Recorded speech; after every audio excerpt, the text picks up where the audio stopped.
Lockdown से पहले गीता के घर का नजारा कुछ ऐसा था कि रोहन ऑफिस जाता था और शिवन स्कूल, जिनके घर से जाने के बाद गीता काम खत्म करके बाकी समय आराम करती थी। लेकिन लॉकडाउन के बाद ऑफिस और स्कूल घर में ही खुल गए और इससे गीता का हाल वो तो आपको देखने में ही मजा आएगा। शिवेन, ओ शिवेन, महाराज उठने के लिए क्या 21 तोपों की सलामी लेंगे? अरे बिस्तर से बाहर निकल, ऑनलाइन क्लास स्टार्ट होने वाली है। अरे तुम भी हद करती हो, स्पीकर की तरह चिल्लाने की क्या जरूरत है? दिख नहीं रहा मेरी कॉन्फ्रेंस चल रही है। अब कैमरा और स्पीकर ऑन कर रहा हूँ, मुझे कोई शोर नहीं चाहिए। इस पर जैसे ही रोहन लैपटॉप का कैमरा और स्पीकर ऑन करता है तभी कुकर की सीटी बजती है। करा लो अब इसे चुप, लॉकडाउन नहीं हुआ, मेरी मौत का फरमान जारी हो गया। दोनों बाप बेटे ने नाक में दम किया हुआ है। ऐसा बोलकर गीता वहां से शिविन के कमरे में पहुंच जाती है, जहां शिविन अभी भी सो रहा होता है। अगर 5 मिनट नहीं उठाना तो आज तेरा गेम और यूट्यूब कैंसिल।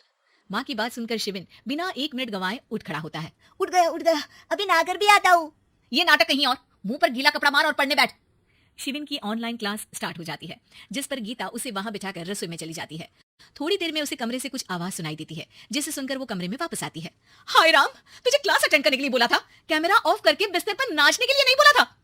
मम्मी मुझे कुछ समझ नहीं आ रहा, आप बाद में पढ़ा देना ना, वैसे भी अटेंडेंस तो लगी गई है। हाँ बेटा जरूर, बन जा तू, अभी से हम सबका बाप बन जा। अरे नहीं मतलब कहाँ से लाते हो इतना दिमाग, और पढ़ाई करते हुए ये चला कहाँ जाता है? नाइस क्वेश्चन, दिमाग से पूछकर बता दूंगा। शिविन की बातों से परेशान होकर गीता उसे मारने के लिए जैसे ही आगे बढ़ती है तभी वो कमरे से बाहर भाग जाता है।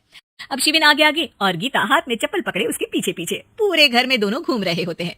इसी बीच वो रोहन के पास पहुंच जाता है और शिविन को मारने वाली चप्पल रोहन के लैपटॉप पर जाकर गिरती है। ओए माँ! मम्मी आप पापा को चप्पल मार रही हो? वो आज तक के रिपोर्टर, चुपचाप जाकर क्लास अटेंड कर ले, नहीं तो अगली तेरे पीछे लगेगी। इस पर शिविन वहां से चला जाता है, जिसके बाद रोहन गीता से कहता है, इस सर्कस के लिए कुछ बोलना चाहोगी?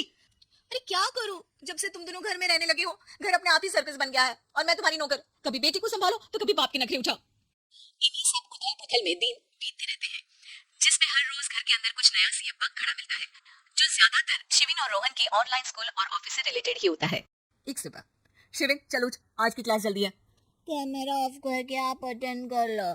अरे ऐसे छित्तर पड़ेंगे, दादी नानी सब एक साथ याद आ जाएंगी। गीता की लाख मशक्कतों के बाद क्लास तो खत्म हो जाती है, लेकिन उसके बाद शिविन फोन इस्तेमाल करते हुए इंस्टाग्राम रील बनाने लगता है। रसोड़े में कौन था? तुम थी, मैं थी, कौन था? कौन था? हाँ मैं गरीब हूँ। अरे ओ गरीब के बेटे, आजा, मैं बनाती हूँ तुझे गरीब। मैं बताती हूँ रसोड़े में कौन था। पढ़ाई करने बोलो तो इनकी माँ मर जाती है और ये पागलपंतियां जितनी मर्जी करा लो। गीता शिविन को डांट रही होती है, तभी रोहन बीच में बोल पड़ता है, अरे बच्चा ही तो है, इतना गुस्सा क्यों कर रही हो? बेटे का साथ देने की इसी एक कोशिश में अब शिविन के साथ साथ रोहन भी गीता के गुस्से की सूली पर चढ़ जाता है। अगर बेटे पर इतना ही प्यार आ रहा है तो इसे क्लास अटेंड क्यों नहीं कराते, इसका होमवर्क क्यों नहीं कराते? उस समय तो बहुत जल्दी मीटिंग आ जाती है, वो काम मैं करूं और यहाँ इस बेफिजुली की चीज में तरफदारी करके बन जाओ महान।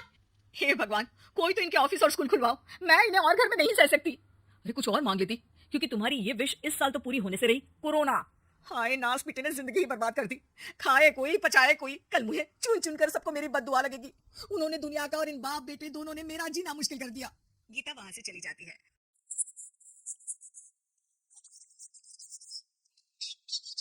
पूरा समय घर में रहते हो और उस पर कोई काम कराने की जगह बस ऑर्डर देते रहते हो। अच्छा बेटे, सारा इल्जाम मुझ पर, पूरा दिन तो वो तुम पर ही चिल्लाती है। हाँ मतलब दोनों का 50-50 है, कुछ करना पड़ेगा। वो कहते ना, make the best out of worst. I have an idea. वैसे तुम्हारी माँ सही कहती है, बहुत जुबान चलाने लगे हो, कम बोला करो। अगली सुबह रोहन और शिविन अपनी गलती को सुधारने के लिए गीता के उठने से पहले घर का आधा काम खत्म कर देते हैं, जिसे देखकर गीता खुश हो जाती है और फिर बाकी बचा काम वो तीनों मिलकर पूरा कर लेते हैं, जिसके बाद अब वो सब मिल बांट कर हर काम में एक दूसरे की मदद करते हुए लॉकडाउन का मजा लेने लगते हैं।